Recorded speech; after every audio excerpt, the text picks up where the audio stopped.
It's the 2022 World Cup.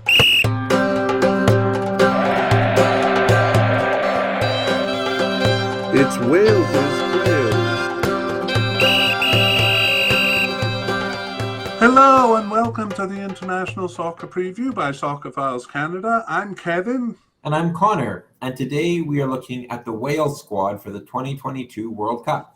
Yeah, so actually this preamble is going to be the same for every mediacast we do for the Players Series. So those who are familiar with it can jump ahead a little more than 3 minutes to when we begin talking about the team. And for YouTube watchers, there's a timestamp toward the bottom of the show notes that you can click on. You can click on to go directly to whatever point you want. For those looking for a quick version of this, you can skip to near the end of the media cast, the last 4 or 5 minutes. Probably 8 or 10, actually, sorry. Okay. That's where we'll summarize the likely starters. Just prior to that, with about 15 minutes remaining. 15 or 20 in truth. Okay. We'll have some discussion on the squad, the main issues with the squad, how we see their overall strength, and how they look going into the Cup, as well as the players and issues to look out for. We will put these times in the show notes. We will also be editing the media cast into a shorter version of this podcast for those who are just looking for an overview. Right, so the timestamps are in the show notes to navigate. So for those looking for a deeper dive, you've come to the right place. We go through the players and how likely they are to make it to the final squad. And we explain why we think so and give information also on their history and standing with the national team. So the way we do this is first by organizing the players into their designated positions. It should be noted, as we always do, that the designated positions are a bit artificial since players do move around on the field. But it's nevertheless a good way to organize our discussion here. That's right. Then we go through the players and share some of the data we've collected in our files, and using that data, try to predict how likely the player is to make the team based mostly on their recent participation. We categorize them into definite, likely, possible but unlikely, and seems to be off the squad. We also mention big players who have recently retired and make note of any who are currently injured. We'll also try to determine which players will be starters and which ones substitutes. Right. And for those following on YouTube, we run a very simple graphic where we list the names, and you can actually see the players' names as we talk about them. And this is actually the same broadcast for the audio version. So we're going to try to repeat the names a few times to help listeners familiarize themselves so that when they step onto the field, you have some familiarity with them. That's as much as we can do at this point, but as those rosters are being published, we'll do an update episode. This will essentially be going over our predictions, updating them based on the games played to that point, and revealing which players were selected. So keep your eye out for those, probably in November. Yeah, probably early to mid-November. So, Connor, I'm wearing a Cardiff City shirt. That's kind of because I don't have a Wales shirt, in truth. Well, I'm wearing a Cardiff City shirt as well, but a red one with the dragon on it from Cardiff's Red Days. So hopefully I've gone some ways to representing all of Wales with that. Oh, okay, that's good. And a question for you, is Wales is the coolest flag in the world? Absolutely, without a doubt. Okay, but you can't draw it as quickly as some other countries' flags. That's true. All right. Well, we did a podcast on Wales before the Euro Cup, leading into the Euro Cup. So we didn't actually do much on players in that podcast, but we did talk about the team. So here are a couple of takeaways from the squad. Take it away, Connor. So the first is that Wales have a relatively small pool of players to draw upon, partly being a smaller country just in terms of population. Another is their ups and downs. Throughout history, that's been quite evident in Wales. More downs perhaps over the long run, but on an up right now. And then also some aging stars. So that's another takeaway, and perhaps we'll give some indication as to how long this current up will last. Yeah. All right. The next section we're going to look at is their formations for recent games. So this is quite interesting, Connor. Um, I'll just put it up there and see what you make of it. These were their 4 games in the Euro Cup. A 4-1, 4-1 in the first 2 games. And then I guess this is kind of, it's a 3-2-2-2-1. It really is. So kind of 3 sets of midfielders there. And then the 4th game, a 4-2-3-1. Maybe you don't have anything to say yet, or shall I show the World Cup qualifying ones? Yeah, let's move on and we can kind of talk about it at the end. Okay, well, the pattern becomes here clear here, or I should say a lack of a pattern. It's in short, no 2 formations the same time, just different formations every time, some weird ones. Yeah, sometimes 4 at the back, sometimes 5, sometimes 3, varying numbers in midfield as well, and of course up top. Sometimes going with 1 striker, sometimes kind of a front 3, and other times with 2 up top. Yeah, so given that, it's really kind of hard to pin down players' positions. Even distinguishing whether they're kind of a midfield or a forward or a defender or a midfielder, stuff like that. That continued into their playoff games, which had a 3-5-2 and then a 3-2-2-2-1. So kind of favoring the three at the back, and going into Nations League 2. Again, 3 at the back, but sometimes 5 at the back. But of course, those 2 wide wingers may move forward and leave 3 at the back again. So they do seem to be favoring 3 at the back more often nowadays. Yeah, and the Nations League games they're in Nations League A. So Wales were playing some pretty tough opponents. So perhaps a 3 or 5 at the back, just a bit of extra security when playing some stronger teams. Yeah, we haven't done a kind of a careful analysis of it, but I think that's true that the 3 at the back would tend to be for tougher teams, but I don't say that with any great confidence. Mm-hmm. They did have a couple of friendly games, and I'm presenting it here as if they took place at the end, but actually one of them took place just before qualifying. Or actually, I think in the midst of World Cup qualifying, and another one took place just before the Nations League game.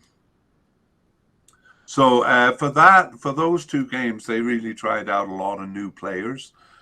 I think in the podcast it may come across as again as if they were at the end, but they were kind of in the middle. But oddly, there was one game in the Nations League, the first game in the Nations League, where they also kind of fielded a B team with quite a surprising number of new players. Any comment on that one, Connor? Yeah, I know that first Nations League game came right before their very important World Cup qualifying playoff against Ukraine, the final. So I think they were not risking injuries, understandably so. So they fielded kind of a B team for their Nations League, and then 3 days later they fielded their A team for the World Cup playoff. Right. Well, it is always good to give kind of a run out to some of those less likely players, Mm-hmm. to see also if they can be good enough to make the squad. And speaking of the squad, are we ready to move on to the player by player section? Yeah, let's get going on that. Okay. Well, maybe I'll start. This is actually kind of old news, but I'll start with Ryan Giggs, because some people may want to know, want a kind of an update on Ryan Giggs. Do you want to talk about that, or shall I go? Yeah, well, Ryan Giggs was manager of Wales. You may have the exact dates, but Basically just before the Euro in April, so maybe a couple of months before the Euro. that's right. And then he was arrested, and there was an assault charge brought against him. So he stepped down for the Euros. An interim manager took over. But given the case is ongoing, it was actually in court recently. That is to say, kind of August, September. of this year. It's been ongoing, but he actually kind of resigned or stepped back, or however that was sorted, and he's no longer in the managerial picture right now.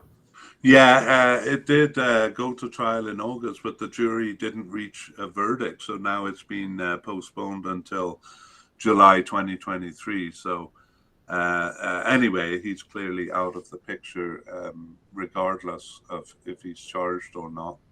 Do you see him making any comeback if perhaps he isn't charged? No, I really see no way back for him. Yeah, and certainly not with the Wales. Maybe he goes back into some sort of management, but it's pretty hard to have that sort of thing brought against you. Yeah. Anyway, that is old news, and the new news is Robert Page. And Robert Page obviously took them through the Euro Cup, kind of called in right at the end. I think he was with the management team, was he?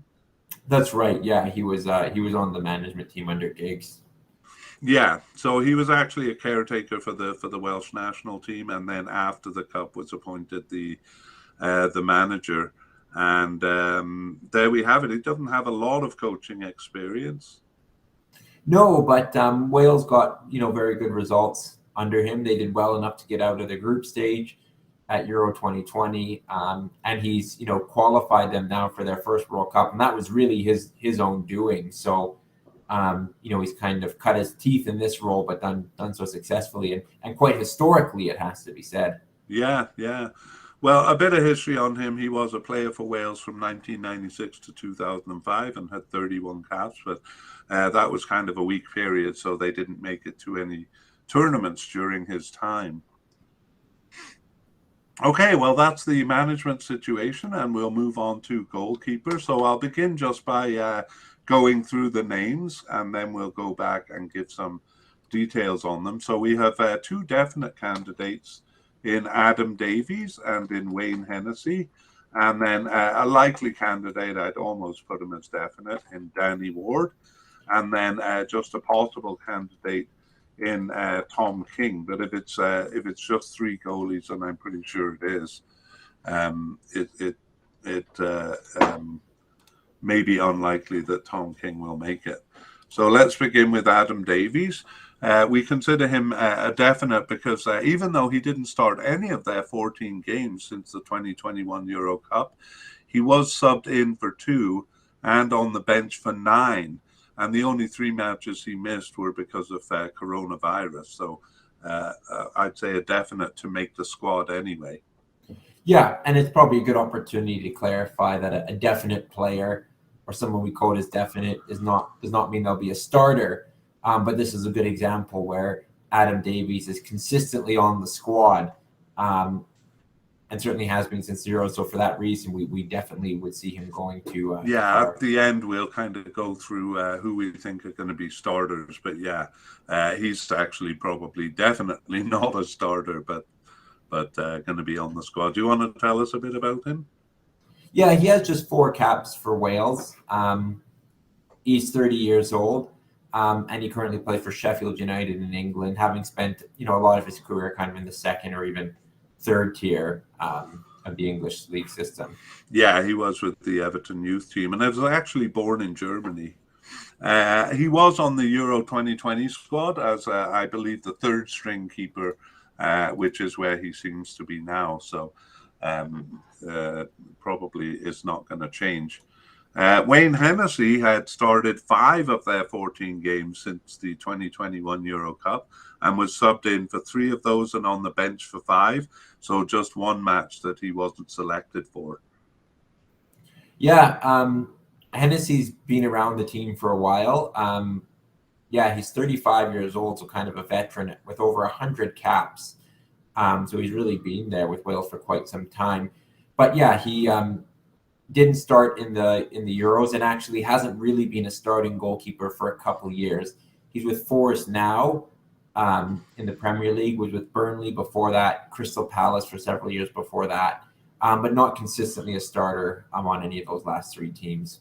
Yeah, he's been with the team since 2007, and their first tournament was the Euro 2016, where he actually was intended as a starting keeper, but he missed game one due to injury, but then resumed his spot. So he's actually kind of lost the starting position, hey? A little bit, yeah. Yeah, and he has lost it to Danny Ward, who we consider a likely candidate. And that's because he actually started most of the games. He started 9 of the 14 games since the Euro Cup, including the first 7. But he wasn't selected for the last 2 matches. Yeah, I'm not entirely sure why that is.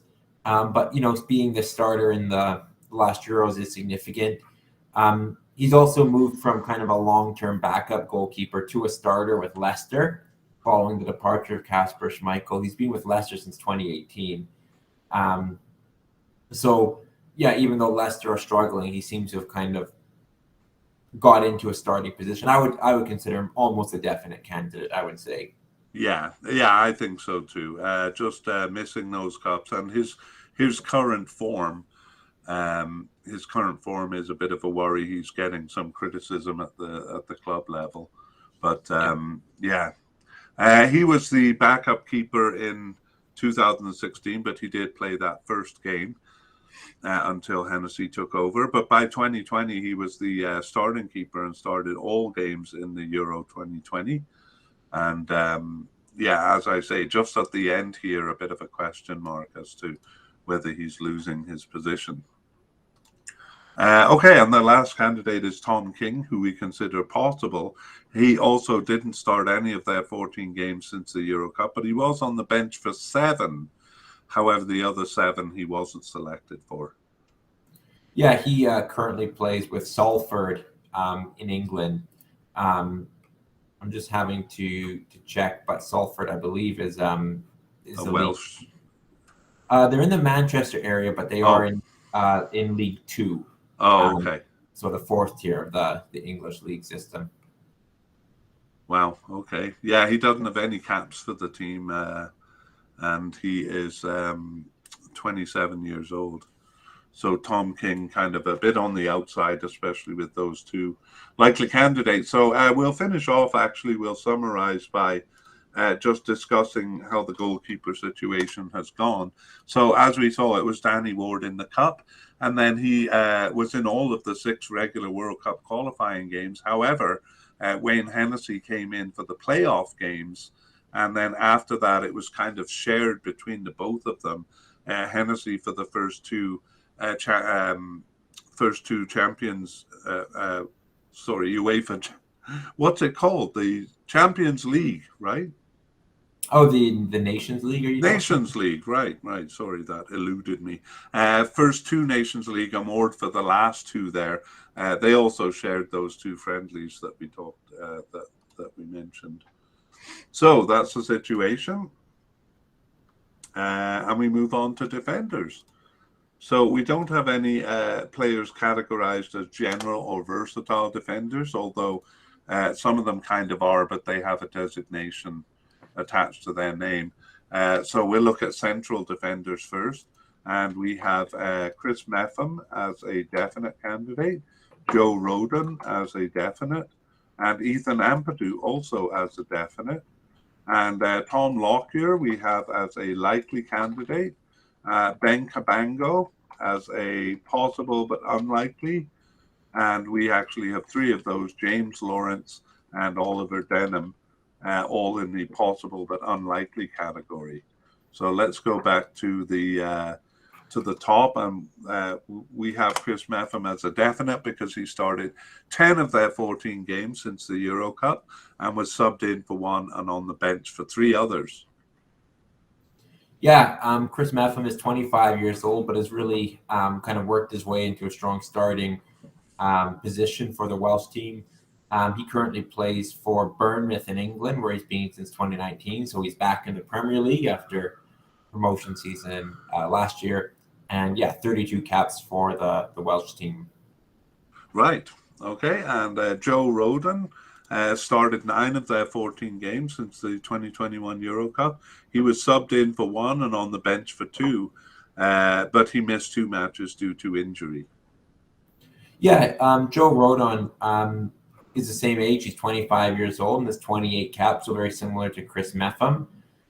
He's been with Tottenham in England since 2020, moving there from Swansea, but he's actually been loaned out this season to Rennes in France, likely in a bid to get a bit more playing time than he was seeing at Spurs. Yeah, that's right. And he started and finished all 4 games in the Euro Cup. And I think I forgot to mention that for Chris Metham. He started and finished all 4 games except for game 3, where he didn't appear. So both fairly regular starters there in the Cup. The third definite candidate is Ethan Ampadu. He also started 9 of their 14 games since the 2021 World Cup. He was subbed in for 1 and on the bench for 2, suspended for 1 and not selected for 1. Yeah, he's just 22 years old, but has 36 caps, so that's more than both Metham and Rodon. He's with Chelsea in England, but he's actually been out on loan to a number of different clubs in different countries. Currently with Spezia in Italy. So yeah, he's got into the Welsh team very young. We've seen it with perhaps Hennessy and Rodon and others. They actually seem to play more regularly for Wales than they do their club teams. Ampadu's another. And he's quite a versatile player, can play in different positions. But yeah, centre back is where he's commonly found. Yes, he was actually a sub in Euro 2020. I think we saw 2 central defenders in that setup. So he started seeing more action when they had 3 central defenders. So a sub in the Euro Cup. He also became the youngest player ever to receive a red card in Euro history in that cup. Wow.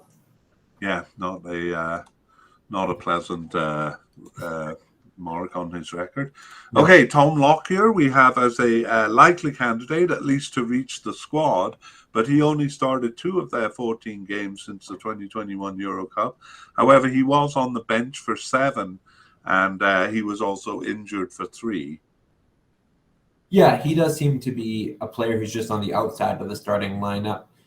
He has 14 caps for Wales, and he currently plays his football with Luton in the English second tier.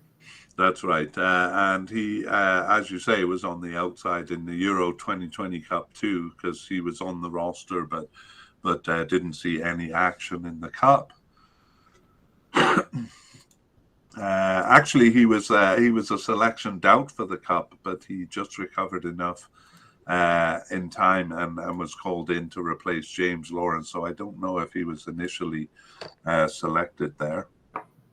Anyway, let's move on to the 3 possible but unlikely candidates. One of them is Ben Cabango, and he just started 1 of their 14 games since the 2021 Euro Cup. Yeah, that's a bit confusing. It's really the 2020 Euro Cup, but I'm saying 2021 because that's when it took place. Started 1 game since then and was on the bench for 2 others, but wasn't selected for 10 matches, including the last 4. Yeah, he's 22 years old, just 4 caps to his name, and he currently plays in Wales with Swansea City. Yeah. James Lawrence started 2 of their 14 games since the Euro Cup and was on the bench for 4, was not selected for 6, but we have him as possible but unlikely because he's missed the last 5 of those matches. Yeah, he's kind of had an interesting career where he's played mostly in Germany. He still plays there with Nuremberg. He has 11 caps for Wales and is also 30 years old. So not sure how many more chances he'll get or whether it'll go to younger players like Cabango, for example. Yeah, he was selected for the 2020 Euro Cup. But as mentioned, he was injured and replaced. Ben Cabango, by the way, was on the roster for that cup, but didn't see any action. And finally, Oliver Denham is kind of new to the squad. He actually has no caps for the team, but he first appeared on the bench in June 2022 and was on the bench for 2 of their 5 remaining games, although he wasn't selected for 3 of those 5. Yeah, he's a 20-year-old defender who plays with Cardiff. he's not getting regular action for Cardiff City at the moment, his club team. So, yeah, possible, but perhaps more unlikely given that he kind of not getting regular club matches at this time. Right. Okay, well, we'll finish with central defenders by describing the situation. So it was Rodon and Meffam for 2 of the cup games, and then a 3-man defense in game 3. Meffam came out, and Ampadu and Gunter came in. Gunter is a right back, actually. And it was then mostly Ampadu, Meffam, and Rodon in a 3-man back line for a lot of the qualifying games. Increasingly, though, left defender Ben Davies, came into the central defence, and it's kind of been a mix and match with them trying out some new players, even Norrington Davis and Gunter, not normally centre backs, but sometimes playing in that 3-man back line. All right, well, that is the central defence. Let's move on to left backs. And I did mention Ben Davies, so he is a definite candidate here.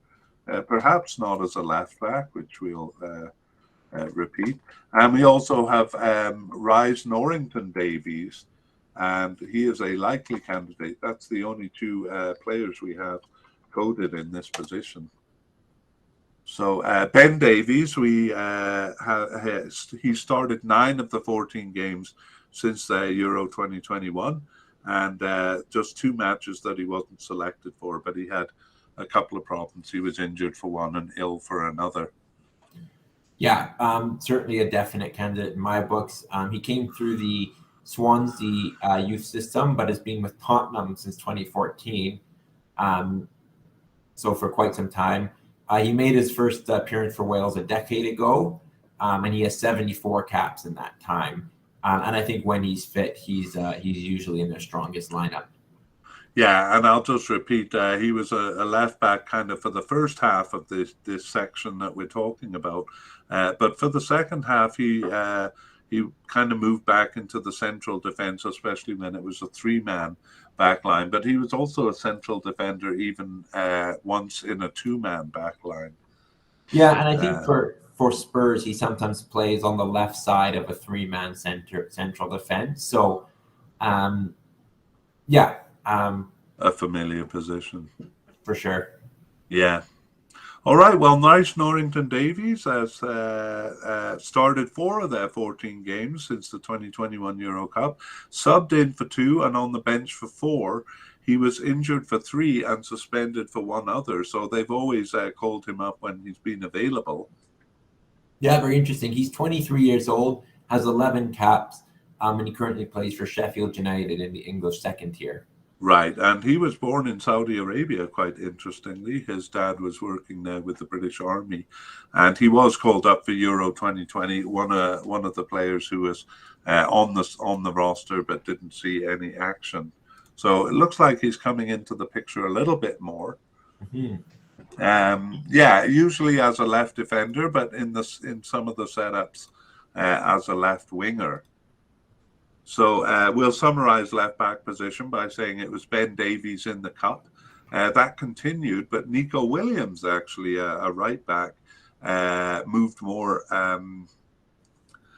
into the position sometimes as Davies moved into central defence.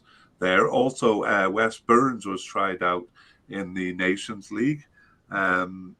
And when it's a 3-man back line, this left back position often becomes a left winger position. That'll be true on the right side as well. And moving to the right side, we have 2 definite candidates in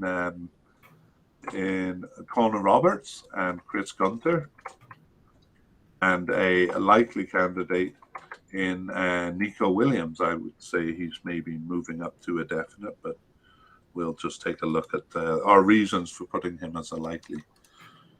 So Connor Roberts started 7 of their 14 games since the Euro Cup, subbed in for 2 and was on the bench for 2, and injured actually for the first 3 matches, so always called up. Yeah, he's 27 years old, but has 39 caps already for Wales. all coming since 2018. So he's established himself pretty well in that right back spot. He played with Swansea for several years, but he's been with Burnley in England since 2021, suffering relegation with them last year, but getting some top flight experience.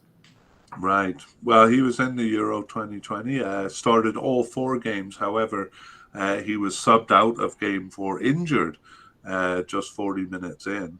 And he lined up as mostly as a right back in that cup, but recently he's been playing more as a right winger. That's more because of the formation, the 3 men at the back formation that they've been using.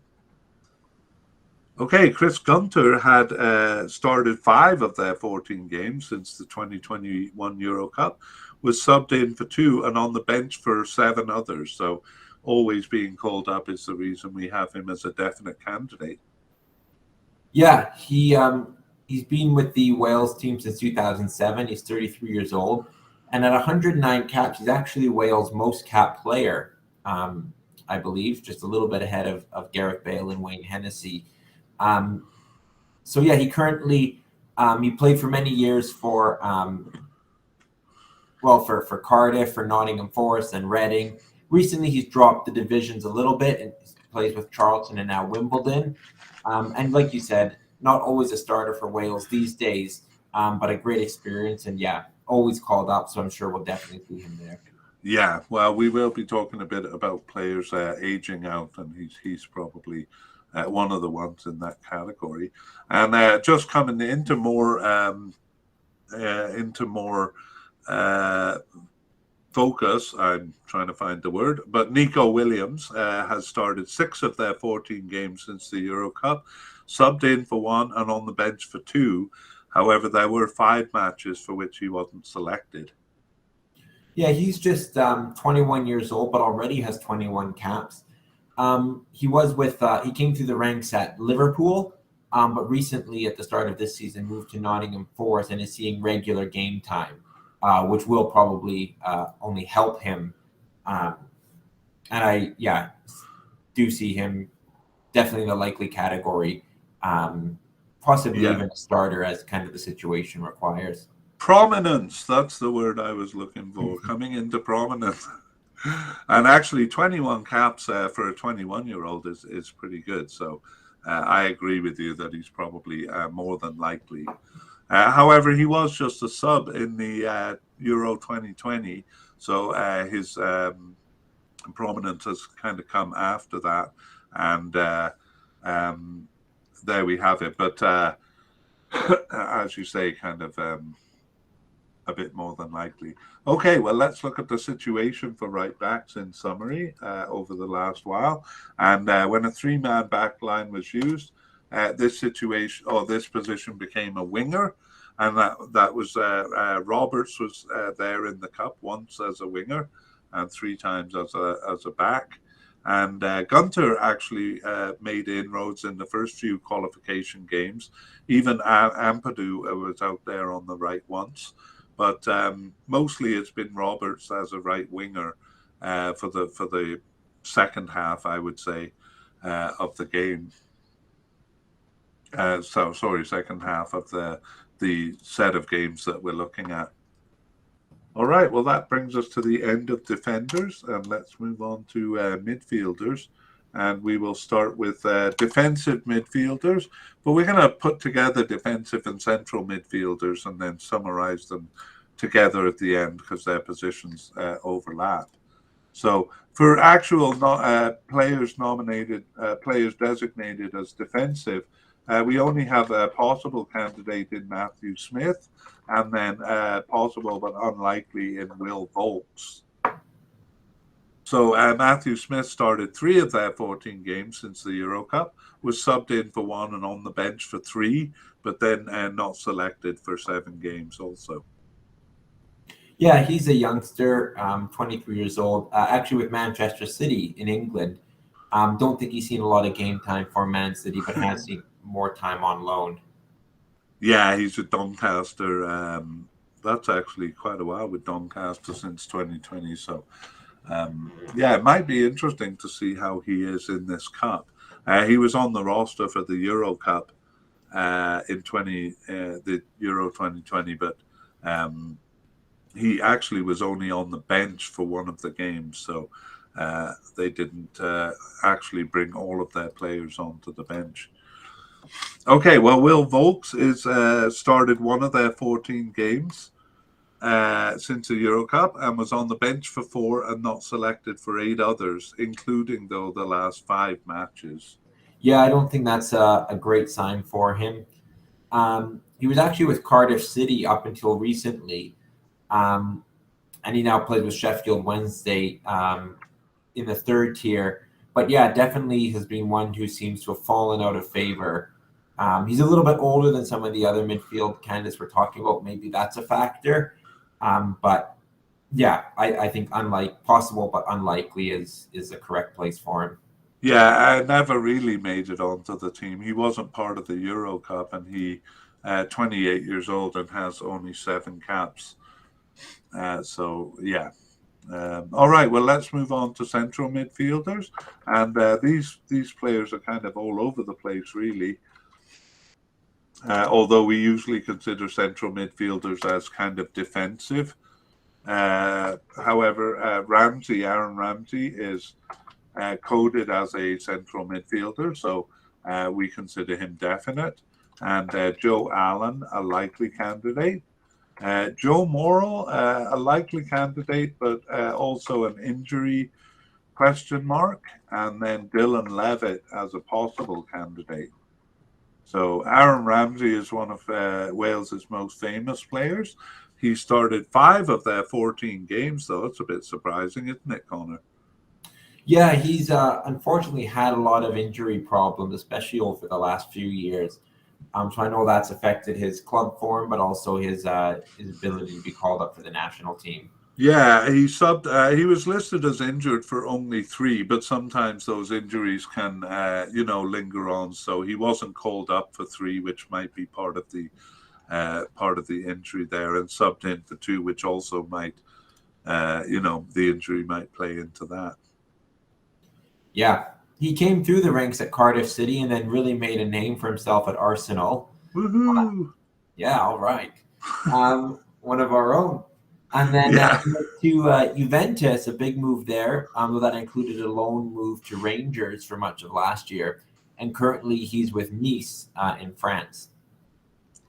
Yeah, he's been with the team since 2008 and has 75 caps and 20 goals. But he is kind of getting up there in age, 32 years old. And needless to say, he was a starter in both 2016 and 2020 Euro Cup there. Yeah, he's a real star for Wales, someone they build the team around. So fingers crossed, I'm sure that he'll be fit for the World Cup. Is he a current injury doubt? I don't think he's a current injury doubt, but he does seem to get injured a lot. Yeah, he does. So just hoping more that he can stay healthy for the next 2 months. Yeah, for sure. Okay, well, moving on to Joe Allen, a likely candidate because he started 8 of their 14 games since the Euro Cup, was subbed in for 1.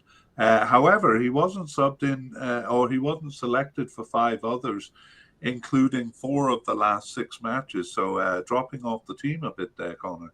I think that's mostly due to injuries. I know he has been injured. He started at Swansea, went to Liverpool, then Stoke, but is back with Swansea now.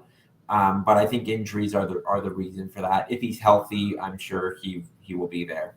Yeah, it sometimes doesn't always show because they'll play games in March and June, and they might get injured in between there, but it wouldn't show in the international games.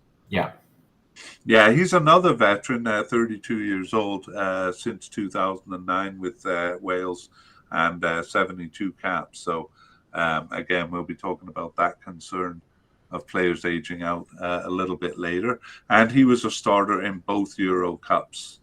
There actually is an injury doubt coming into 2020 Euro also. Yeah, firmly one of the golden generation that Wales has seen in the last few years. Yeah. All right. Well, Joe Morrell, we're also going to be talking about injuries, but he may be over it. Anyway, we have him as a likely candidate otherwise, starting 7 of their 14 games since the Euro Cup, subbed in for 2 and on the bench for 2. But he was injured for the last 3 with a fractured toe. I'm not sure if you know how long that takes to heal. No, I don't. It is a concern. Yeah, he's has 28 caps for Wales. Just 25 years old, so that's a pretty good return. He currently plays with Portsmouth in the 3rd tier in England, but was in the Championship last year with Luton Town. Right. So his first cap was in 2019, and he was selected for the Euro 2020 and actually started all 4 games there, made a spectacular clearance in the cup. I don't know if you remember, Connor. Yeah, that was against Turkey. Yeah. Anyway, he wasn't listed on the injury on an injury list that I saw, so he may actually already be over the injury by now. Okay, well, finally we have Dylan Levitt, and he started 3 of their 14 games since Euro 2020, and was on the bench for 4, injured for 2, and not selected for 5. Yeah, he's 22 years old, has 12 caps, so not bad, and currently plays with Dundee United in Scotland. Yeah, he was actually with Manchester United. I don't think he got any field time with them, but was on that squad and initially loaned to Dundee from them. So that is it. And now let's kind of take a look at central and defensive midfielders. And we saw, the formation changes a lot. So it could be anywhere from 3 to 5, even maybe 6 once. Sometimes we've seen Joe Allen in a stopper role and Morrow with him. So they seem a bit more defensive there. Moreland increasingly was in the center of the field when there was one central midfielder.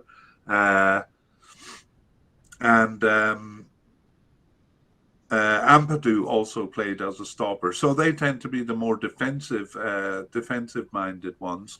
Of course, Ramsey is a more attacking central midfielder, although they will kind of move around. So Harry Wilson may be a bit one of the more attacking ones, who we'll get to later. A lot of these players we'll get to later because they may be coded as right or left midfielders. And, well, let's move on to left midfielders. And we have Gareth Bale as a definite candidate. And we have Hal Robson-Kanu, who seems to be off the squad. Those are the only ones actually labeled as left midfielders. So Gareth Bale, who's this guy? Started actually just 6 of their 14 games. Again, a bit surprising. Subbed in for 3, but he was out with 2 separate injuries for 3 games and not selected for 1. Yeah, like Ramsey, he kind of suffers from niggling injuries where he's kind of in and out, both for his club team and the national team. But obviously, if he's fit, he'll be there. And, he's working hard. He's currently with Los Angeles FC in the United States to get fit after spending much of the last decade with Real Madrid, where he won, pretty much everything under the sun. He has 106 appearances, 39 goals.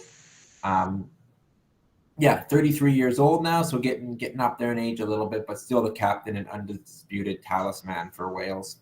Yeah, for sure. He played with Tottenham for a long time and then had a somewhat, would you say it was a successful loan spell recently? Successful enough, I would say, with Tottenham. It was, I know the fans were happy to have him back.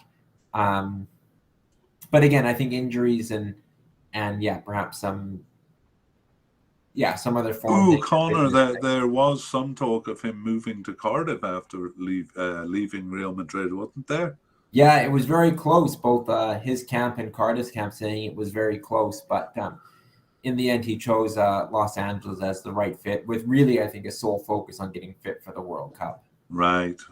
Too bad. It would have been great with Cardiff. Well, we don't need to go through, and he does have a loyalty to Cardiff, which is why that deal almost went through. He's very loyal to Wales, and despite those injuries, doesn't miss most of the key games, so that's good. Right.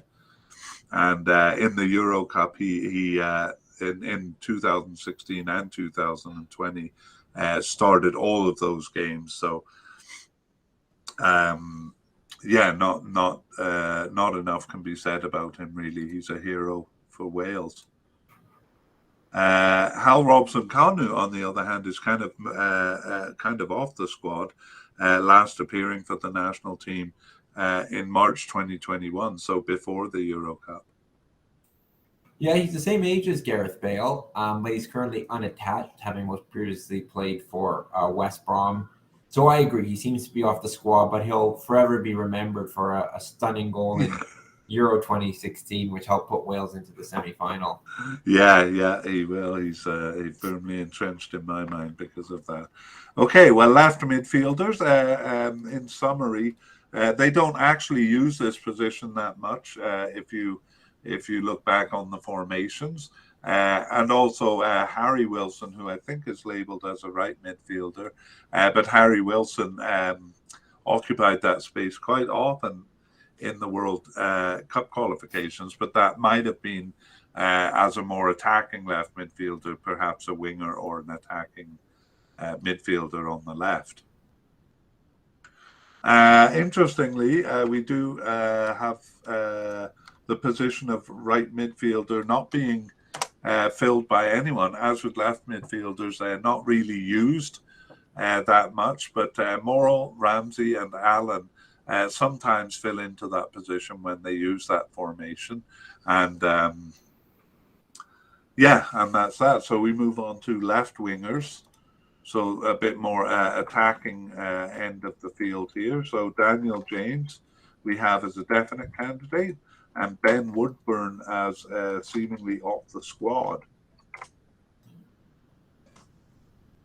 Daniel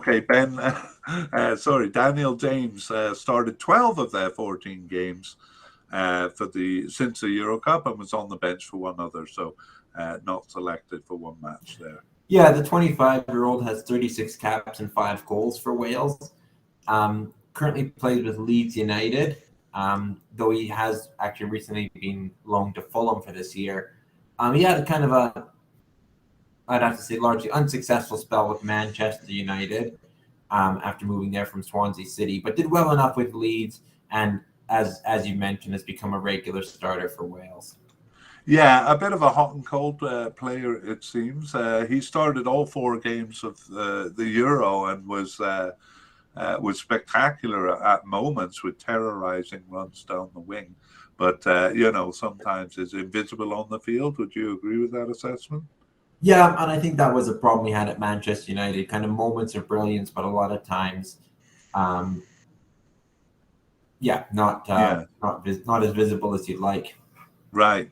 Well, Ben Woodburn, I believe he was kind of a hopeful for a while because he was with Liverpool for 6 years there. But the last time he appeared on the bench was in September 2021. So that was after the Euro Cup, but he wasn't selected. Actually, he wasn't selected even for the preliminary squad for Euro 2020.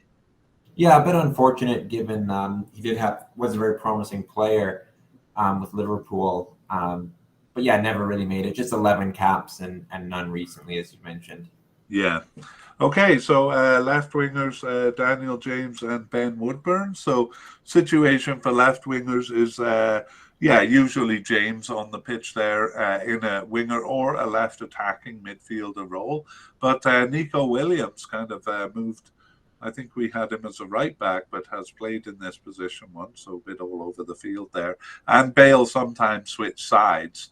And sometimes James can even be a left forward in the few times that they've used a 4-3-3. And then Norrington Davies, the left back, sometimes pushes up into a left midfield or left kind of winger position also. So a bit complex actually on Wales to define these things. And okay, so we move on to right wingers, and we have a definite candidate in Harry Wilson, but a bit of an injury concern there. We have Sorba Thomas as a likely candidate, and we have Arabi Matondo as a possible candidate. And kind of to my surprise, David Brooks seemingly off the squad. I think he's been struggling with injury quite a bit too. Sorry, let's go back then to look at Harry Wilson in more detail. So we have him as a definite candidate. He started 7 of their 14 games since the Euro Cup, was subbed in for 3 and on the bench for 3. So just one match he wasn't selected for. However, the last match he was out with a knee injury, and that seems to have persisted over the summer, and he's not expected back until October. Yeah, he had a very good season with Fulham last year, helping them get promoted. But you're right, his hasn't really appeared for them this season. He's 25 years old, has 39 caps for Wales, 5 goals. So yeah, not always a starter. In the Euro 2020, subbed into some games, but generally he's an important player, and he does contribute with goals and assists, so that's important for Wales. Yeah, he does better for Wales. He was with Liverpool in England for a long time, but I don't think he made many inroads there. And I was happy when they loaned him to Cardiff. Yeah. How did he do with Cardiff? He did fairly well, actually. A couple of goals, couple assists. I think Cardiff as a team underperformed that year, but he was probably one of our better players.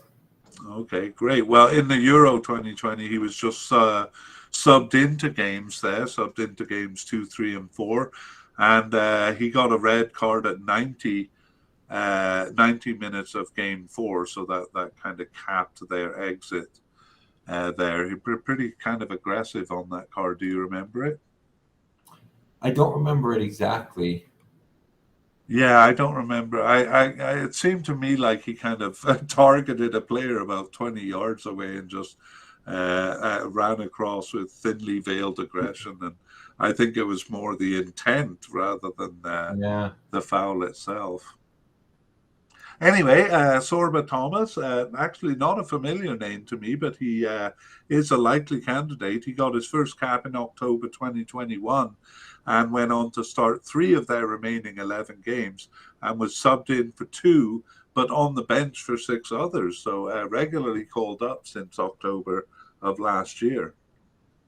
Yeah, he's a young player, 23 years old, who plays with Huddersfield in England. So 5 caps, but he's played well for them and is kind of someone working his way into the squad. Yeah, actually one of the few players who wasn't involved in Euro 2020, and I'll use that as a transition to Mabi Matondo there, because he wasn't selected for Euro 2020, but at least was on our radar because he was on the preliminary squad. However, after Euro, he was absent from the squad for 12 months and came back in March 2022. So that was his first game in 12 months.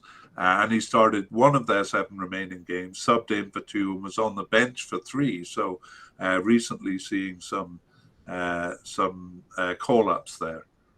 Yeah, he's been with the team since 2018, but has just 11 caps. So, has a lot of call-ups, but doesn't see the field a lot, kind of on the fringes and perhaps possibly at risk of being displaced by newcomers like Sorba Thomas. Possibly, but his club affiliations are a bit of an argument in their favor, in his favor. Do you want to tell us a little bit about that? Yeah, he started with came through at Manchester City at their youth club, and then went to Schalke in Germany. Had a couple loan spells and is currently with Rangers in Scotland. So yeah, good club affiliations, as you mentioned. Yeah, Rangers are in the Champions League. So I think you forgot to mention that he started with Cardiff City, their youth team, though. But yeah, their youth team. Okay, and I said I was a little surprised to see David Brooks not on the squad, but he actually just hasn't been called up since the 2021 Euro Cup.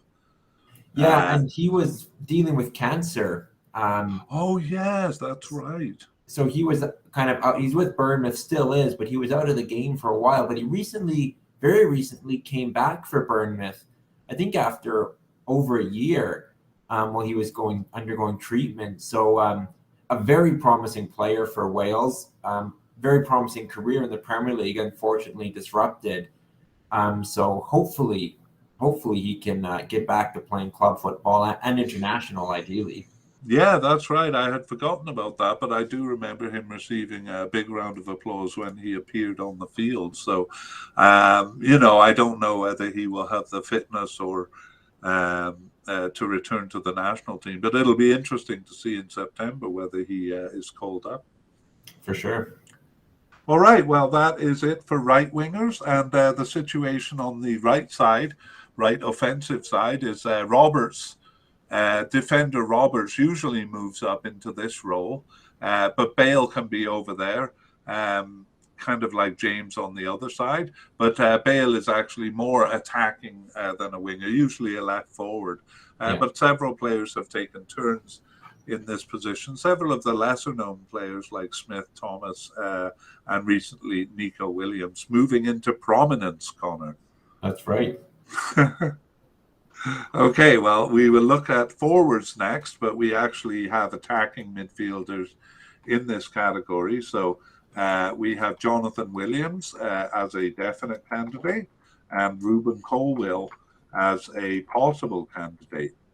So even though Jonathan Williams just started 2 of their 14 games since the Euro Cup, he was subbed in for 3 and on the bench for all 9 others. Yeah, Johnny Williams has been with Wales since 2013. 33 caps, so not a ton in that time, but he's often around there. He's a bit of a journeyman. He's moved around a lot. Currently with Swindon Town in England. He spent a lot of his time in the Championship or League One. But yeah, he's been an important squad member for some time with Wales. Yeah, he was a starter in the 2016 Euro Cup, but actually after game 1 lost his starting position and came in as a sub. And then in Euro 2020, he was on the roster but saw no action. So it's one of those ironic cases where we have him as a definite candidate, but almost certain not to start. Okay, let's move on to Ruben Colwill. So he started 2 of their 14 games since the Euro Cup, subbed in for 3 and on the bench for 4. Yeah, Cardiff City player. He's young. He's 20 years old. 6 caps, 1 goal to his name. Kind of someone who's working his way into the team. He's been in and out, as you mentioned. So interesting to see if he gets a call up. He may get called up even just for the experience of being with the team, because I think he's more one for the future than the present. Yeah, that seems to be the case. He was called up actually for Euro 2020. However, he wasn't even on the bench for any of the 4 games. I think during COVID they were allowed to bring, I think, was it 26 players, but they could only put 23 players on the bench. Yeah, and I think he was actually uncapped at the time he was called up. Yeah. So as you say, hasn't really made a mark, although, he has been involved a bit since the Euro Cup, so a possible candidate there. We're going to include secondary strikers here because they are a couple of players labeled that way, and then we'll review kind of attacking midfielders there. So we have Brennan Johnson as a definite candidate. He's a secondary striker, and Tom Lawrence as seemingly off the squad. So Brennan Johnson started 5 of their 14 games since the 2021 Euro Cup, was subbed in for 6 and on the bench for 2. Just 1 match that he wasn't selected for. Yeah, he's really grown with Nottingham Forest, a key player. Helping them get promoted. Actually was, I think, Young Player of the Year in the Championship last season. And despite all Nottingham Forest transfer business, he's a regular starter for them. So, he's just 21 years old, but 13 caps, 2 goals. He's someone who's just been played his way into the team recently. So possibly even a starter. We'll see, but definitely will be there. Yeah, yeah. Well, he seems to have worked his way. You're more familiar with the championship, so kind of has worked his way into your consciousness more than mine. I'm more of an international watcher, and he wasn't selected for the Euro 2020, so it's basically just made it onto my radar. Yeah. Tom Lawrence last appeared for the national team on the bench in March 2021, so that was before the Euro, and he made the preliminary squad for the Euro, but not the final cut. Yeah, he currently plays with Rangers, having played with Leicester before that in a couple of different loan spells. Derby, another club he was with before Rangers. 23 caps, 3 goals, but yeah, with his last appearance in March 2021, he does seem to be off the squad. I'm not sure the full reasons for it. I know he had some legal troubles while he was at Derby, but yeah, perhaps fallen out of consideration. Yeah, a bit unlucky it seems, because he was also on the preliminary squad for the Euro 2016, but also didn't make the final cut there. So is actually doesn't have any tournament experience under his belt. Yeah. All right, well, that is kind of the just behind the attackers there. So there's rarely a true attacking midfielder position. And usually, if there is one, it's a central midfielder like Morrill or Joe Allen pushing up. Ramsey and Brennan Johnson, though, did fill the role when it was truly an attacking midfielder position. And for outside attacking midfielders, it'll be James on the right and Bale on the left for the most part, but also that can also be right forward or left forward if they push up a little bit. Okay, well, the final category is forwards, and we have Mark Harris as a definite candidate, and Kiefer Moore as a likely candidate, and Wes Burns as a possible candidate. Tyler Roberts also possible, and Nathan Broadhead as possible but unlikely. So we'll go back and start with Mark Harris. So again, definite to reach the cup, we think, but probably not a starter, including his first appearance on the bench shortly after the Euro in September 2021. He didn't start any of their remaining 4 games, but he was subbed in for 5 and on the bench for 8. So only one match that he wasn't called up for. Yeah, the Cardiff City product has 5 caps to his name, though yet to score. And that kind of his rise for Wales is kind of very reflective of his rise in the Cardiff City team. He's getting more and more playing time, and I think as he gets more playing time and becomes more of a regular, that will be reflected for Wales. Not quite there yet, but as we've seen as more of a squad player. But yeah, I like you said, definite is the right category because he may not get on the field a whole lot, or if he does as a sub, but he's always selected. Judging from what you say, it looks like if he performs well, he may actually take that starting role. Do you think?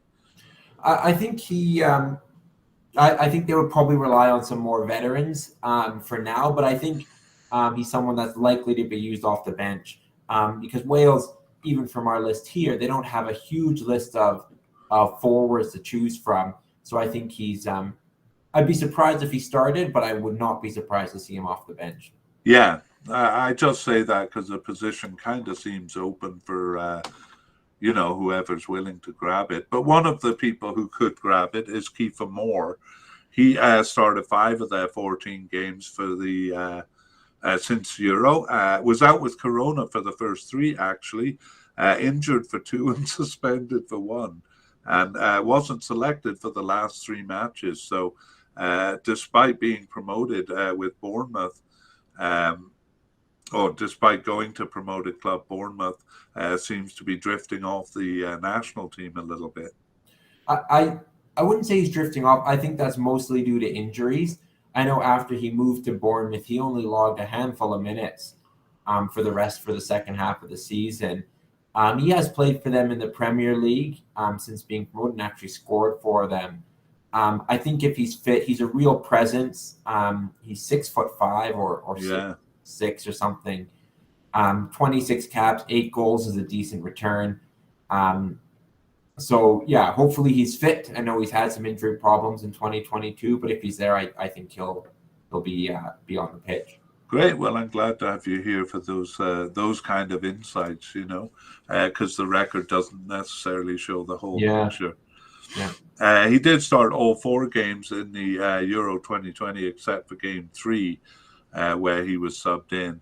So, as you say, a kind of a commanding presence, being such a tall guy. So, maybe someone who can head a few crosses in.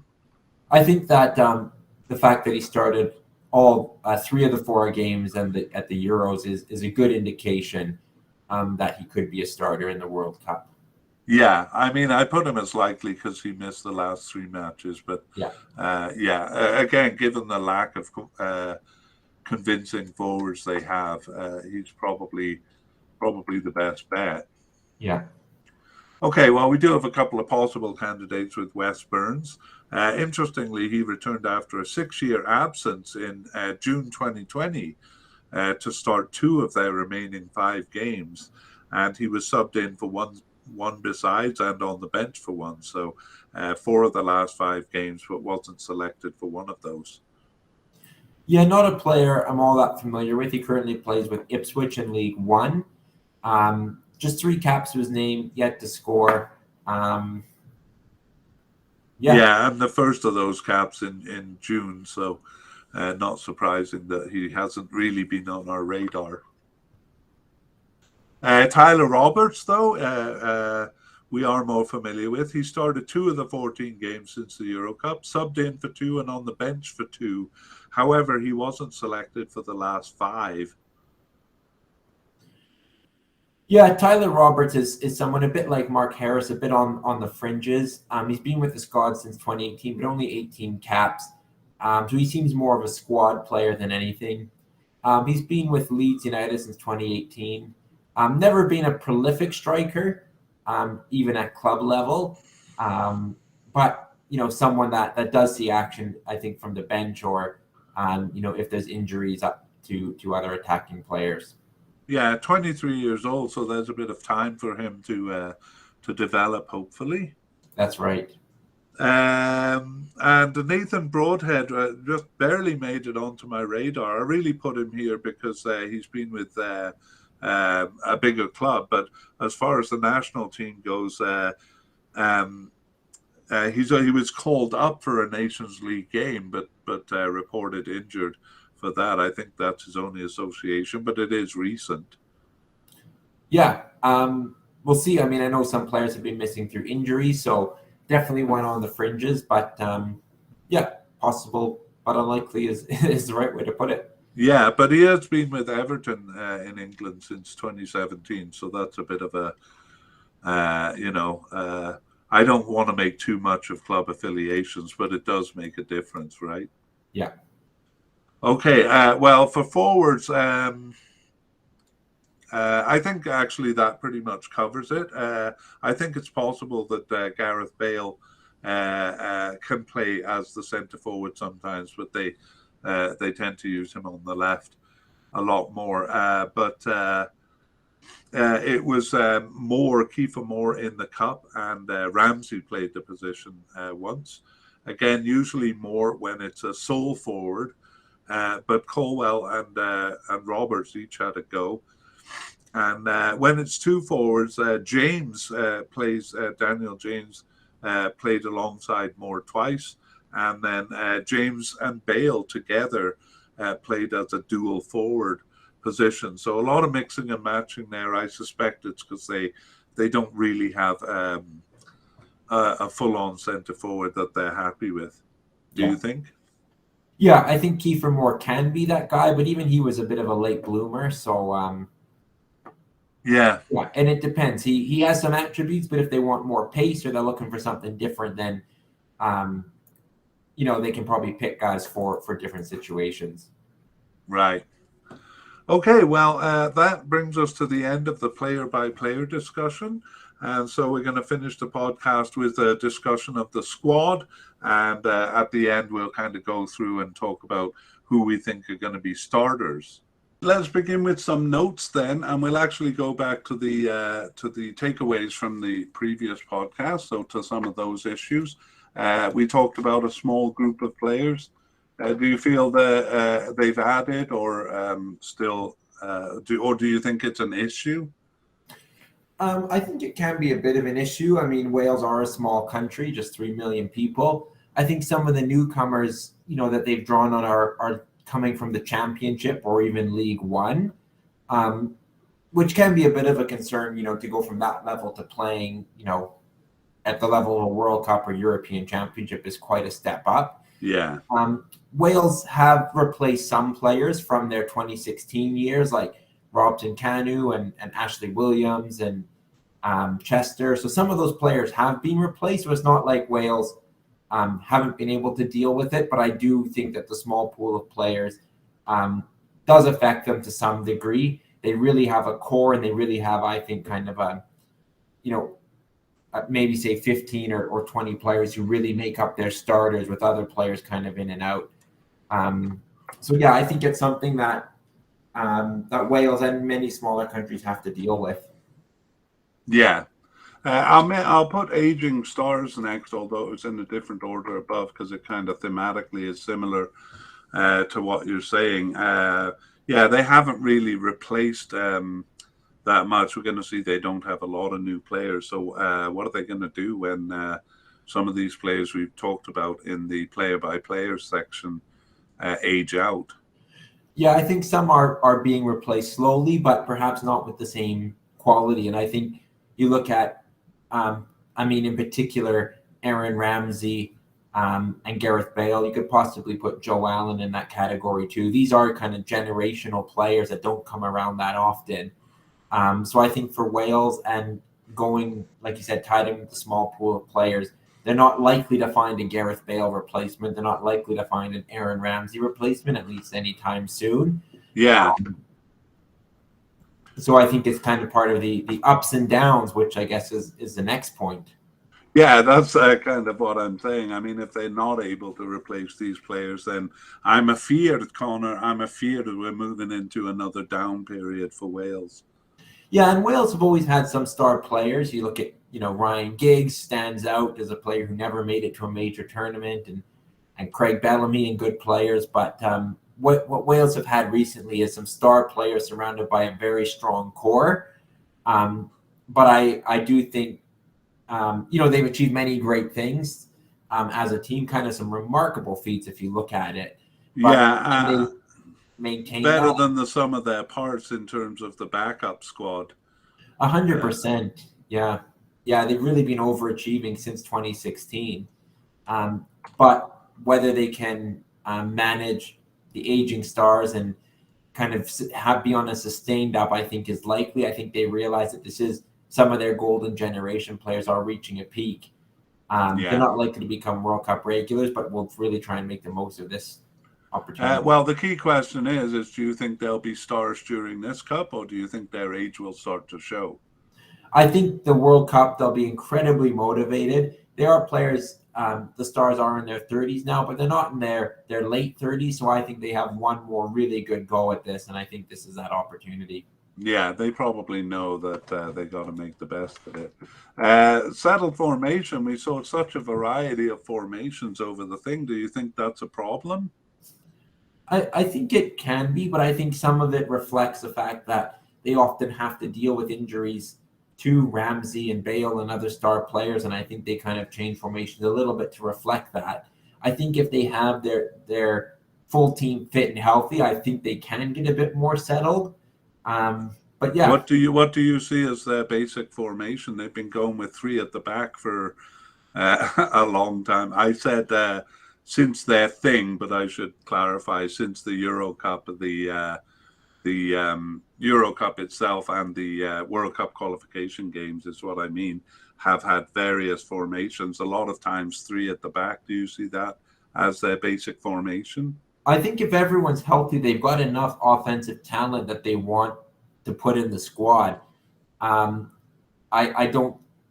see possibly four at the back as their best system, and I'll kind of argue for that when we look at their squad, because they do have talented players who can score goals I think sometimes the three at the back is a bit to compensate when they are missing some of their key offensive players.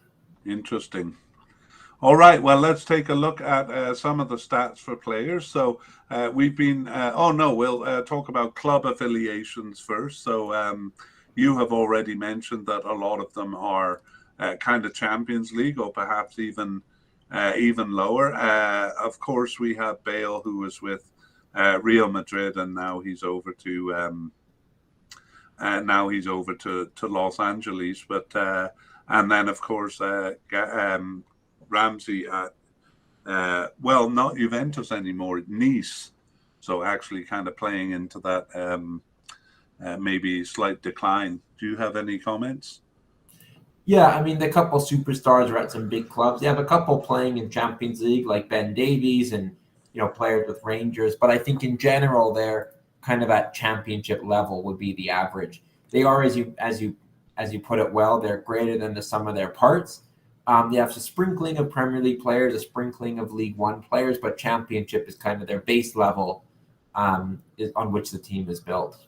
Yeah, and we didn't mention Cardiff a lot just because we're fans. I mean, a lot of them came through the Cardiff system, and several of them are still with Cardiff. And equally Swansea, we should point out, to be fair, a lot have come through the Swansea system as well. That's true. Yeah, that's true. Swansea fans are going to be mad at us because we didn't point it out as often. Sorry, Swansea fans. Okay, well, let's talk about some stats then. So I've been running this kind of ongoing stat about how many total candidates are being dealt with. So I have to kind of mention the USA as at the top of that list. 69 players who have been called up since 2020. So they have a real selection headache. At the opposite end of the scale is Wales with just 42. The average being about 50. Any comments on that? I think it goes back a little bit to the small pool of players on which to call. But Wales have really built, I think, a very strong team ethos. Again, it's players that, not at the biggest clubs, are not huge stars in their own right, but really have risen to a very high level. They're a very united team, very together team, and I think that leads to the smaller number of players that we've seen. Yeah, well, sorry, I should put in the number there, 42. Total players under consideration. This has turned out to be a bit of a fuzzy statistic with not a lot of distinction between the teams, but it could, on the one hand, if the number is low, indicate that they are undecided on their squad. Or it could indicate that they have a very solid squad and a stable group of starters. I guess we'd have to put Wales in the second category there. Yeah, I agree. And maybe this one indicates it more is how many players are. I've missed it. How many players are under consideration? And we can look at this in terms of if they have 22 players in the definite likely category, then roughly they have to choose 4 from among the possible candidates to make up the squad. So do you see Wales as having a selection problem of any kind? I don't really. The only selection problem might be due to injuries, which hopefully there aren't many. But I think it's well put. I think they know who their starting lineup is. They know kind of some of the players that are important squad players or substitutes. I don't think there's a lot of headaches for Robert Page. I think he knows mostly who the 26 are going to be, with just a few decisions to make. Yeah, well, we have 33 in the definite, likely, impossible candidates. So some of those are going to get cut. But yeah, I don't see big selection headache. And then I would say probably there's always, say, 2 or 3 kind of surprising players who are maybe in form just coming up to the cup. So maybe some of the things we've said in the podcast will turn out not to be true. Let's look at the average age. For Wales, I was a bit surprised. It's 26. And the average is between 20. No, I wasn't surprised at this one. It was a bit younger than I thought. I thought they were a bit older, to be honest. Yeah, I think the average brought up by a couple players on the higher end. Though I guess not too high for Bale and Ramsey. They're kind of early 30s. But they do have a large number of players in the 23 or under. I would definitely say that.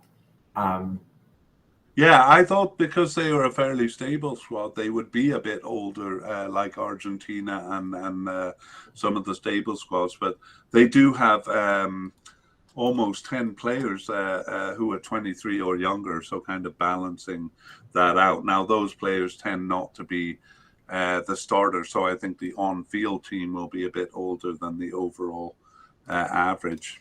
Yeah.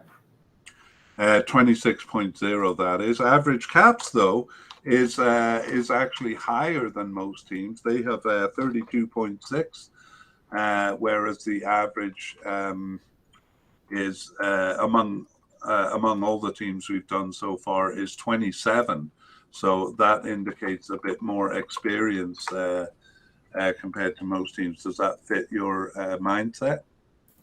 Yeah, and kind of goes to what you said. With the being a bit more of a settled squad, that the cap is not surprising, or a little bit higher even with the younger team. And we saw a lot of younger players actually having a lot of caps for Wales already. Right. Yeah. Okay. Well, 92 total goals is quite a bit lower than average. The average is 111. These stats are a bit fuzzy, but I think this one proves out they're not a high-scoring team. No, they would rely more on their defense to get results and winning low-scoring games. A shootout is not typically what you see in a Wales game. Yeah, and we see they have a bit of trouble finding a forward who can really put the ball in the net, a centre forward, I mean. There. Okay, and that averages out to 3 goals per player. I'm not sure if that statistic is actually that meaningful, but again, it's a bit low. Among their scorers, who do you think has the highest percentage of goals? I mean, I'm going to guess Bale, but it could be a newcomer. Kiefer Moore probably isn't too bad. Yeah, Bale is actually impressive, 37.7%, so that's almost a goal every 3 games. Wow. Pretty good for a low-scoring team. Aaron Ramsey is above 25%, and good call on Kiefer Moore. 8 goals in 26 games puts him above 30%. So maybe I have to agree with you that he's the first choice centre forward. But yeah, beyond him, really, like nobody above 15%. Okay, that's that section. Now let's look at a couple of players and issues to watch. Of course, the big players, Gareth Bale and Aaron Ramsey. Do you have your eye on anyone else? They're really the keys. I mean, it's a bit cliche with those 2 players, but they really have been Wales' 2 best players and most influential players for a long time. They tend to get the big goals to step up when it matters. So those are the main ones. I think Kiefer Moore is one to watch as well. But really, the 2 you mentioned, they are undoubtedly Wales' key players. Yeah, we saw, we commented on Robson Kanu putting in an important goal. I wouldn't say he quite emerged in the Euro 2016 Cup, but do you see any younger players emerging here? Perhaps Brennan Johnson or Nico Williams? I think Brennan Johnson would be the one to watch. He's really risen quickly from Nottingham Forest. Having a sensational promotion campaign and off to an okay start in the Premier League. I think big things are expected from him, and I think he could, possibly work his way into the starting lineup as well. So Brennan Johnson, I think, is a key player and could be the next Welsh player to kind of hit the big heights. Not necessarily do I see him going to Real Madrid, but I think he could be a player to hit bigger things for Wales. Great. Okay, well, a couple of issues to watch out for. I don't know if you see it this way, but I see Ward as a starting keeper as a bit of a question mark. Yeah, Ward started in the Euros, but Hennessy played the all-important World Cup playoff game. So I actually think Hennessy is going to be the starting keeper. Interesting. Well, we'll talk about that a bit more in the starting lineup. You've kind of answered this one already, but I'm wondering, 4-man or 3-man backline. You like the 4-man backline as their natural thing? I do. I know they've used the 3 a lot, but I think the 4-man allows them to have a bit more balanced attack, and to showcase some of the talent that they have up front. I'm beginning to agree with you that they might throw caution to the wind here, whereas in those other, qualification and stuff, uh, and even Nations League against tougher teams, there's a temptation to be a bit more defensive. But I think they realize this is their last roll of the dice in the big time, possibly, and they may throw caution to the wind. Yeah. Okay, well, this next one, the last one, is a bit related to that. It was, is Ben Davies going to play as a right back or a centre back? So I guess if you're going with the 4, you would see him as a right back. Yeah, I think he's left-footed, so possibly a left back instead. But oh, sorry, I meant to say left back. Yeah. Yeah, it could be either. I mean, he's not necessarily one to get up the field like Williams or Roberts, where if they want a lot of pace or they want their fullbacks bombing forward, Davies is the natural choice. But he's a key player, and he'll find a spot somewhere. Yeah, well, if they do have Kiefer Moore in the centre and are looking to kind of put in crosses and headers, I don't know how he is as a crosser, but it could be a strategy. Yeah. All right. Well, in the midfield, again, formation, a bit of a question because it's been very very mixed, but we won't repeat all that. And we've also talked about, are we going to see Bale and Ramsey at their peak? And you're inclined to say yes. I am inclined to say yes. I think they're incredibly motivated to do well, and they often rise to the step up for Wales on the big occasions. That's true. They sure do. Okay, and on the attack, we really have the issue of the starting centre forward. Are you saying Kiefer Moore? If he's healthy, I'm saying Kiefer Moore as the starting forward. Okay, I maybe argue that maybe not at the beginning of the tournament, but if Brendan Johnson does emerge in the cup, that maybe he could be the man to get them the goals that they want. Wouldn't that be great? Yeah. Okay, let's take a look at a couple of the new candidates. None of them, a couple of them worth noting. Sorba Thomas didn't see a lot of starts since the World Cup, but has been called up regularly. Do you have high hopes for him? More as a squad player than anything. He's still young. I think he'll work his way into the squad. But not a key player for Wales at this point.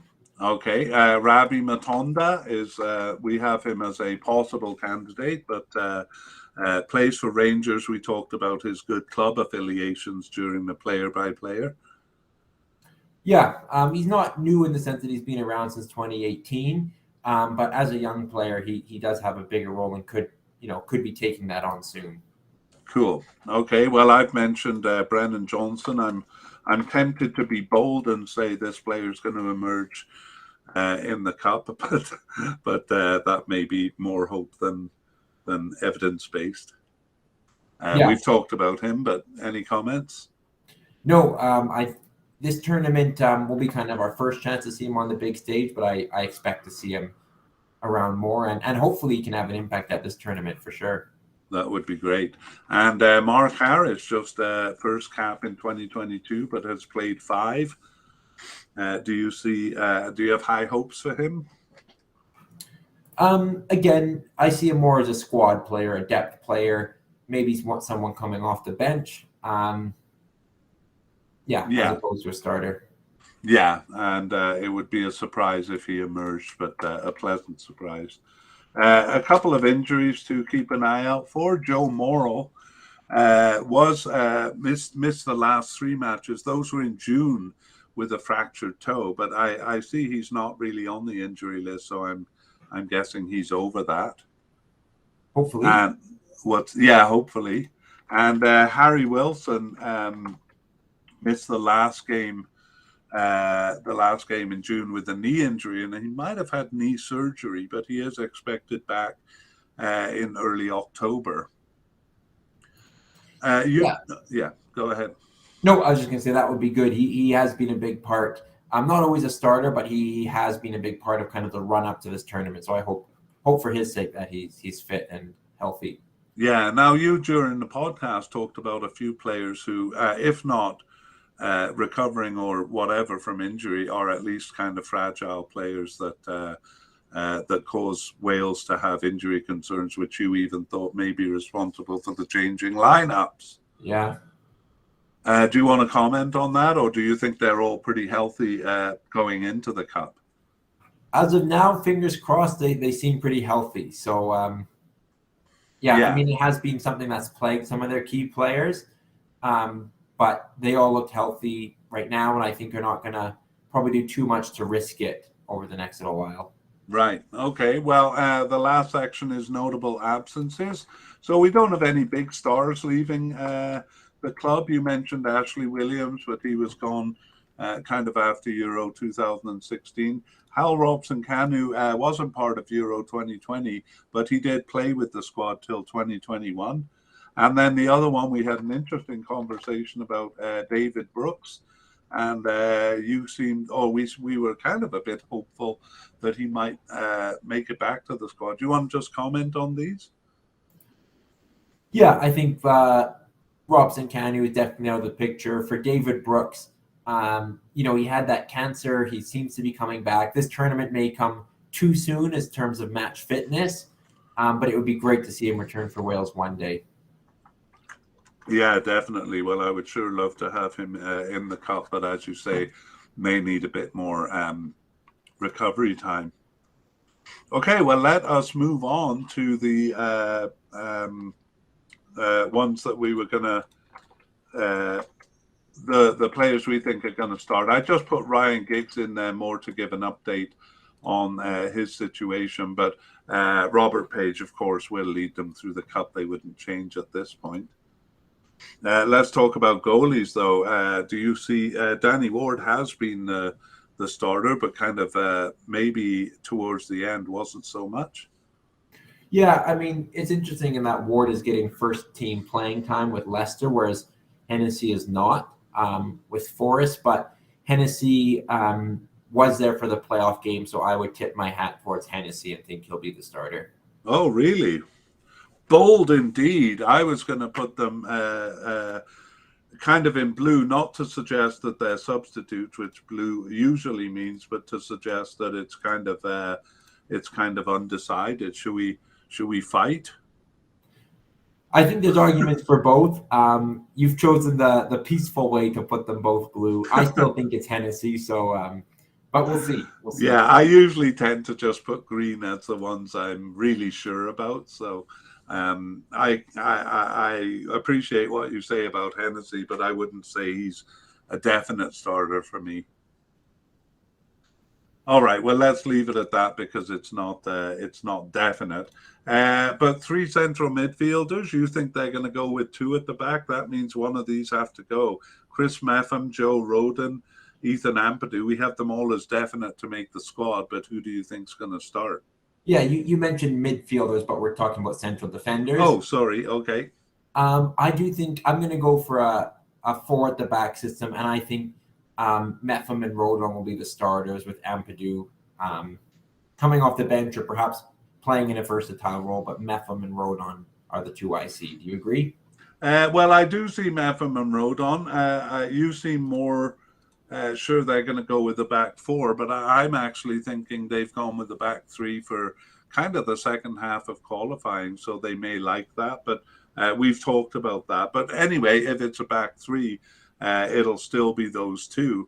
And in fact, I kind of agree with you because I see Ben Davies as more likely to be part of a back three if it is that than Ethan Ampadu. So I think Ethan Ampadu, a definite to make the squad, but not a definite starter. Yeah. Okay, well, for left backs, whether he's going to be a left back or central midfielder, I think Ben Davies is a definite starter. You agree? I agree. They'll make room for him. He's such an experienced player for them. Yeah. I mean, people can look for a bit of shifting in position, which Wales is definitely used to doing. As a right back, what do you say? I'll let you start this one. Yeah, they have some good candidates there in Roberts, Gunter, and Williams. But I think Roberts has got the nod recently, so I'm going to go Connor Roberts starting in right back. What? Nico Williams not even a starting player? He could possibly show up on the left-hand side, as he's done before, if Ben Davies is a center back. So he might, in a wing back position, show up. But they've got some good options, but I think Connor Roberts, he just has more games for them. He does, whether he's a right back or kind of moves up to midfield as he has been doing. I think he's a starter. I kind of think that they're going to find room for Nico Williams as a starter, but I'm not ready to highlight him in green. How about you? Yeah, I would put him as a substitute, but would not be surprised to see him starting. He is getting game time for Forest now, which is important. Yeah, I'm generally using blue either for undecided or someone who's definitely going to be a substitute. I think I'll just leave him blank for now because I'm really not sure. Kind of halfway between. I don't see any of the defensive midfielders as starters. Of course, Ramsey as a more attacking central midfielder. I think we don't have to talk about that. But how about the other ones? Yeah, seeing kind of two holding midfielders as I do in the system I'm envisioning, a 4-2-3-1.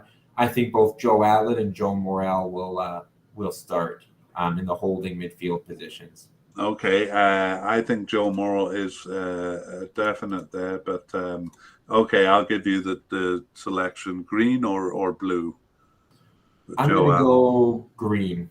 Okay, I'll give it to you. I'm a bit more inclined towards a bit doubtful, but this position, defensive midfielder, two of them is quite possible, and I don't think Joe Morel's injury is a concern. Do you think Gareth Bale will make it onto the field? I think he'll more than make it on the field. I think he'll be the first name on the team sheet. Yeah, for sure. Less certain, though, Daniel James. I see him as a starter. I'm going to disagree. I think he hasn't been in the best club form, whereas I think Brennan Johnson has.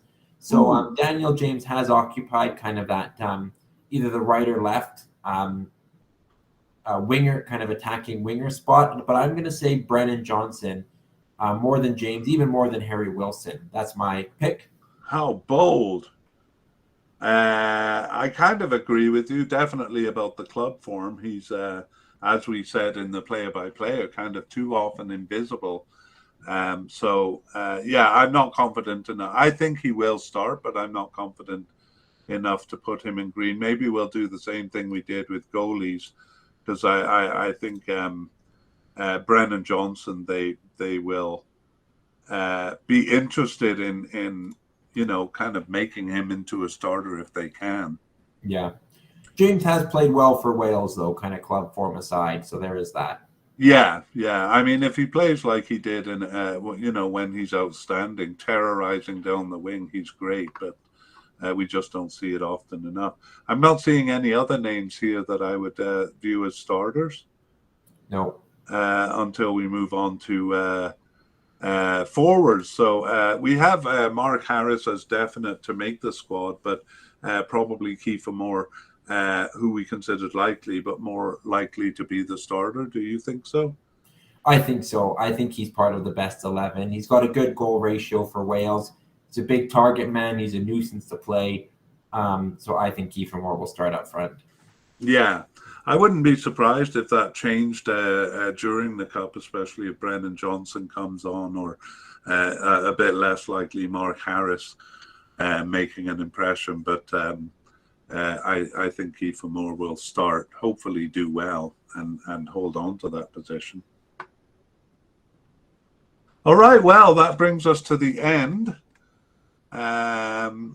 And keep in mind, we're going to be doing an update both on team and players as new information comes out. So probably after the final roster has been decided upon, but we can also tell you who made the preliminary roster. And that'll probably be in early November when teams are putting out some information. We also have September and October games to check what we predicted against and see how things are shaping up. Mm-hmm.